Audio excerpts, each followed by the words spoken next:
अस्सलाम वालेकुम, नमस्कार साथियों। आप सबको पता है कि कल मुख्यमंत्री हरियाणा मनोहर लाल जी खट्टर मेवात आ रहे हैं। हम आप सबके माध्यम से उनके सामने प्रमुख मांगे रखना चाहते हैं। जैसा कि उन्होंने 10 सितंबर 2014 को पुन्हाना में के अनाज मंडी में हुई रैली में उन्होंने आश्वासन दिया था कि हम जो खूनी रोड है जिस पे हमारे लोगों की हज़ारों जानें जा चुकी हैं उसको 4 लेन करने का काम करेंगे, मेवात कैनाल को बनाने का काम करेंगे, पानी की जो समस्या है उसको दूर करने का काम करेंगे, बिजली की समस्या को दूर करने का काम करेंगे और मेवात के लिए यूनिवर्सिटी देंगे और शिक्षा के क्षेत्र में बेहतर काम करेंगे। आज आप देखेंगे कि उन वादों का क्या हुआ। आज जब देखेंगे कि उन वादों में से एक भी वादा पूरा नहीं किया गया। आज आप देख रहे हैं कि भारतीय जनता पार्टी और जेजेपी की सरकार हरियाणा में चल रही है और हम जानते हैं कि वो जानबूझकर मेवात के लोगों को उनके अधिकारों से वंचित रखना चाहते हैं। आज 9 साल सरकार इसको चलते हुए हो गए लेकिन एक भी मांग को पूरा नहीं किया गया। आज हमारे लोगों ने, हमारे नौजवान साथियों ने, माओ ने, बहनों ने, हजारों लोगों ने इस 4 लेन को, जिसको हम खूनी रोड कहते हैं, अपनी जानें दे दी। और आप देखेंगे कि जो मेवात यूनिवर्सिटी की बात की थी, आज कोई मेवात यूनिवर्सिटी आज तक नहीं दी गई है, लेकिन उसके विपरीत जो शिक्षा का बेड़ा गर्क कर दिया, भट्टा बैठा दिया। जो हमारे स्कूलों में शिक्षकों की पहले से कमी थी, आज उन शिक्षकों को भी जो इन्होंने सहायक के रूप में लगाए थे उनको भी इन्होंने हटा दिया 1 साल बाद। और आज आप देखेंगे कि एक स्कूल को एक मास्टर चला रहा है, प्रिंसिपल से नहीं है, हेड मास्टर नहीं है, स्कूलों में शिक्षक नहीं है। अगर मास्टर ही नहीं होंगे तो मेवात के बच्चे पढ़ेंगे कैसे? ये मेवात के बच्चों को अनपढ़ रखना चाहते हैं, मेवात के भविष्य को अंधकार में रखना चाहते हैं।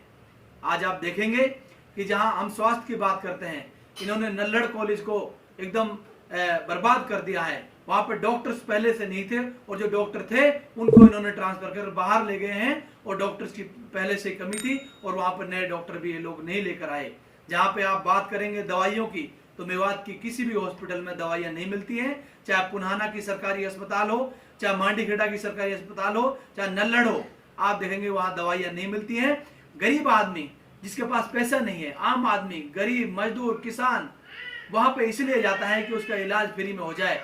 लेकिन जब वो डॉक्टर के पास जाता है तो डॉक्टर कहता है कि सरकार यहाँ पे दवाइयाँ नहीं भेज रही है, इसलिए ये दवाइयाँ हम आपको लिख देते हैं और ये दवाइयाँ आप बाहर से ले लो। जब वहां पर 500, 1000 की दवाई बाहर से गरीब आदमी लेता है तो उसको सरकारी अस्पताल में जाने का क्या फायदा हुआ? इसकी और यहाँ तक कि हद हो गई, जब कुत्ता काट लेता है तो रेबीज का इंजेक्शन भी, हमने पहले भी इसके लिए आवाज उठाई थी, रेबीज का इंजेक्शन भी मेवात की हॉस्पिटल्स में नहीं है। और आप देखेंगे मेवात कैनाल पे इन्होंने कोई काम नहीं किया, मेवात की शिक्षा को इन्होंने बेड़ा गर्क कर दिया, खूनी रोड को इन्होंने आज तक नहीं बनाया।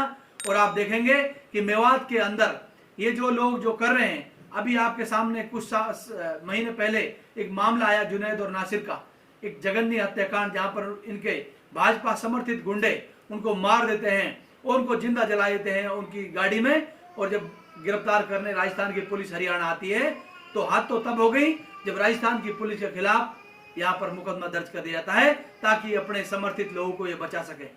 आज तक उन गुंडों की गिरफ्तारी नहीं हो चुकी। हम पूछना चाहते हैं कि आप किस मुंह से मेवात आ रहे हैं?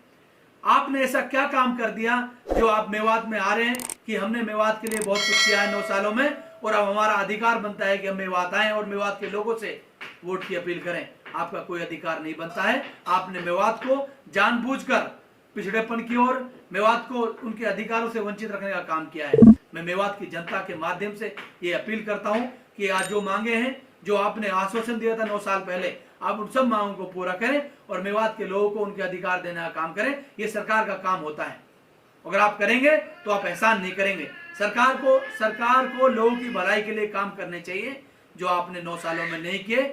इसलिए मैं मेवात की जनता की, आवाम के माध्यम से, खासतौर पे जो जनता जो आपके लिए वोट देती है, जो आपसे उम्मीद रखती है, भारतीय जनता पार्टी और जेजेपी के कार्यकर्ता आपसे जुड़े हुए हैं, उनसे लोग जुड़े हुए हैं और लोग उनसे और आपसे उम्मीद रखते हैं, लेकिन आप उम्मीदों पर मनोहर लाल खट्टर जी खड़े नहीं उतरते हैं। आप खड़े उतरें ताकि आपके भारतीय जनता पार्टी और जेजेपी के वर्कर लोगों के बीच में बता सकें कि हमने ये काम किए, क्योंकि अभी तक कोई काम नहीं किए गए हैं। हम आपके माध्यम से मेवात की जनता की तरफ से आपसे ये गुजारिश करते हैं कि ये सब काम मेवात की आम जनमानस के लिए बहुत जरूरी है, उनकी भलाई के लिए, उनके अधिकारों की रक्षा के लिए बहुत जरूरी है।